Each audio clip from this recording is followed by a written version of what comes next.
Thanks. Hi everyone. I just want to do a real quick part 2 of Mr. King Jehu.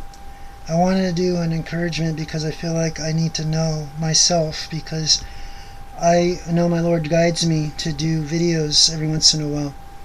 And God tells me not to quit, so I will not quit.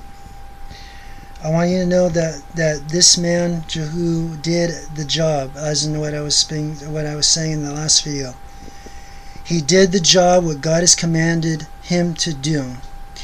He rode on the horse with all his men because Mr. Jehu became king, because Mr. Jehu got kinged by the Lord, by being anointed to do a task that no other king did, because these men lost they didn't do it. They didn't get rid of these satanic ritual sites at the time over there in those centuries ago.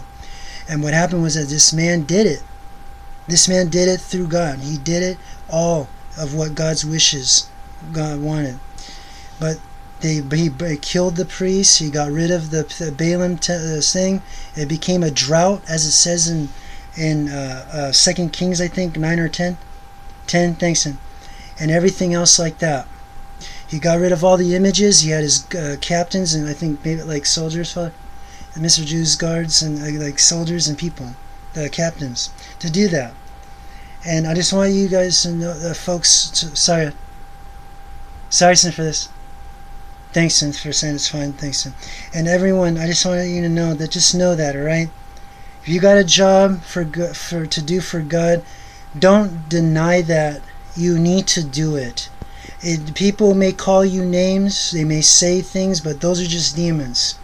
I'm sure they have been cussed out before. It wouldn't surprise me that Samson got cussed at. It doesn't surprise me that Jehu got cussed at. I'm sure a lot of people back then probably said some really nasty things to them all through that time too. But that's not something that I should be saying. But thank you, Father.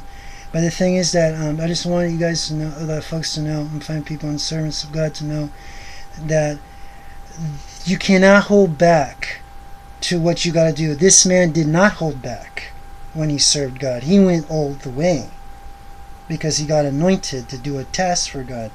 You don't hold back when you get anointed by God. You don't do that. You're going to need to do something for him. He wants you to do it, so do it. It doesn't matter what it is. People may call you whatever they're going to call you. But that's them. That's their demons. That's where they're being influenced. Because people don't want to lose their life. People don't want to do something do something righteous for God.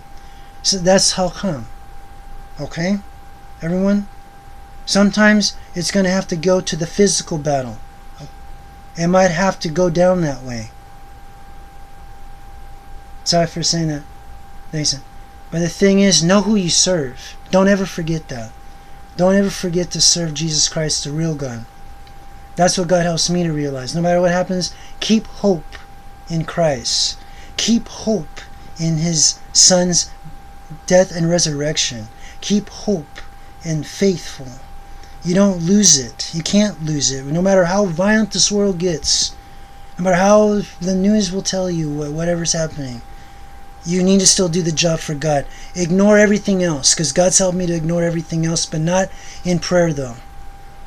Because I'll still pray for all my fellow brothers and sisters in Christ, all my fellow brothers and sisters out there that's serving God, that's going through some bad times right now, or nervousness or whatever, or anything else they may be going through. But right now, I have to stay away from people on YouTube, because it is, I'll still be on YouTube, but